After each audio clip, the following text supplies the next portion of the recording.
इस वीडियो में हम आपको इतिहास में घटित कुछ ऐसी घटनाओं के बारे में बताएंगे जिसे सुनकर आप दंग रह जाओगे। 1914 में फर्स्ट वर्ल्ड वॉर के दौरान जर्मनी का एक जासूस पीटर कार्पिन फ्रांस की सीमा में घुस गया। फ्रांस की सीमा में घुसते ही फ्रांसीसी गुप्तचरों ने उसे पकड़ लिया।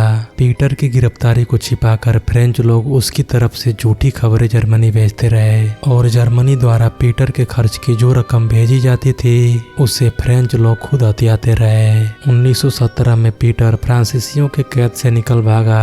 अब संयोग देखिए, जो पैसे जर्मनी की तरफ से पीटर के लिए आते थे उन्हीं पैसों से फ्रांसीसियों ने एक कार खरीदी। 1919 में उस कार से एक व्यक्ति कुचलकर मारा गया। बाद में पता चला कि वो शख्स पीटर कार्पिन ही था। 15वीं सदी में यूरोप के मिडिल ईस्ट में एक ऐसी बीमारी फैली जिसमें कई लोग कई हफ्तों तक नाचते रहते और आखिर में उनकी मौत हो जाती। इस घटना के बाद पूरे फ्रांस में एक हड़कंप सा मच गया क्योंकि ये सिलसिला थमने का नाम ही नहीं ले रहा था और इस रहस्यमयी बीमारी को डांसिंग प्लेग का नाम दिया गया। आज तक इस बात से पूरी तरह से पर्दा नहीं उठ पाया है कि आखिरकार यह कैसी अजीबोगरीब बीमारी थी जिसमें लोग नाचते नाचते मर जाते थे। वेस्टर्न रोमन एम्पायर में एक ईसाई पृष्ठ थे जिन्हें जर्मनस आप उजैरे कहा जाता था। सन 430 में ईस्टर संडे के दिन जर्मनस की ईसाई सेना पर ईसाई विरोधी बारबेरियंस ने धावा बोल दिया। उस वक्त जर्मनस की सेना ने एक साथ मिलकर ऊंची आवाज में एक शब्द बोला, हालेलुया। ये आवाज सुनकर बारबेरियंस की सेना इतनी बुरी तरह से डर गई कि वो बिना लड़े ही भाग गई। स्पेन के बार्सिलोना में एक व्यक्ति था, सिएते दे सेप्टेम्बरे। इस नाम का मतलब होता है 7वां सितंबर।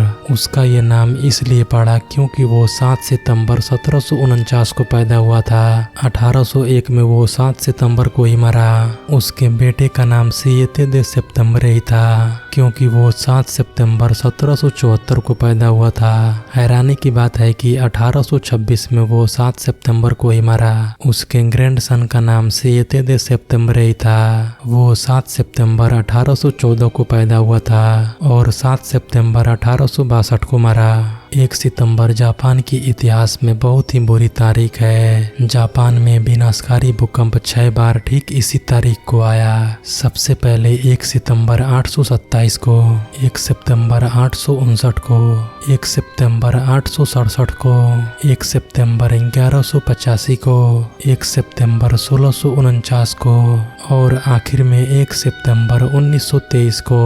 जापान में सबसे भयानक भूकंप 1 सितंबर 1923 को आया था जिसमें टोक्यो और योकोहामा शहर तबाह हो गए। फ्रैंक हेज नाम का एक व्यक्ति जो कि एक घुड़सवार था, 4 जून 1923 को उसने एक हॉर्स रेस में हिस्सा लिया। बदकिस्मती से फ्रैंक को रेस के दौरान हार्ट अटैक आ जाता है और रेस के बीच में ही उसकी मृत्यु हो जाती है। लेकिन हैरानी की बात है कि मरने के बाद भी वो अपने घोड़े से नीचे नहीं गिरता और उस पर बैठा हुआ ही फिनिशिंग लाइन को पार कर जाता है। इससे पहले फ्रैंक ने अपनी जिंदगी में कोई रेस नहीं जीती थी और किसी ने उससे ये उम्मीद नहीं की थी कि वो ये रेस जीतेगा। ज्यादा हैरानी की बात यह है कि रेस के बीच में ही मर जाने के बावजूद भी वो इस रेस में पहले स्थान पर आता है। 1724 में स्कॉटलैंड की मैगी डिक्सन नाम की एक औरत को फांसी की सजा सुनाई गई। उसका क्राइम ये था कि उसने अपने नाजायज बच्चे को तुरंत उसके पैदा होते ही मार दिया था। मैगी को फांसी देने के बाद जब उसे दफनाने के लिए एक कॉफिन में ले जाया जा रहा था तो पता चला कि वो जिंदा थी। कोर्ट ने ये फैसला सुनाया कि उसे एक बार मृत्यु दंड दिया जा चुका है, इसलिए अब फिर से उसे सजा नहीं दी जा सकती। इसके बाद वो महिला करीब 40 साल तक जिंदा रही और उसे हाफ हैंगिड मैगी कहा जाने लगा। 17वीं सेंचुरी में मोरक्को में इस्माइल इब्न शरीफ नाम का एक सुल्तान था। उसका ये मानना था कि उसके हाथों से मरने वाला कोई भी व्यक्ति सम्मान प्राप्त करेगा, इसलिए वो हमेशा अपनी रकाब पकड़ने वाले नौकर का सर काटकर उसका शुक्रिया अदा करता था। इस तरह उस बादशाह ने अपने 10,000 नौकरों को मार डाला। सिकंदर महान को गलती से जिंदा दफना दिया गया था। दरअसल सिकंदर गुइलेन बैरे सिंड्रोम नामक एक विकार से पीड़ित थे। वैज्ञानिकों का मानना है कि जब उनकी मृत्यु हुई तो वे वास्तव में केवल लकवाग्रस्त थे, जबकि वो मानसिक रूप से जागरूक थे। जैकब मिलर नाम का एक शख्स जिसे गृह युद्ध के दौरान सर के बीचों बीच गोली लगी और वो वहीं पर बेहोश हो गया। इसके बाद इसके सारे साथी इन्हें वहीं मरा हुआ समझकर भाग गए और आपको यह जानकर हैरानी होगी कि इसके कुछ समय बाद जैकब को होश आया और वह खुद चलकर उस जगह से भागने में कामयाब रहे। यह जानकर आपको और भी हैरानी होगी कि माथे के बीचों बीच गोली लगने की घटना के बाद भी जैकब पूरे 54 साल तक जिंदा रहे और गोली इनके माथे पर जिस जगह पर लगी थी वहां पर एक बड़ा सा होल हो गया।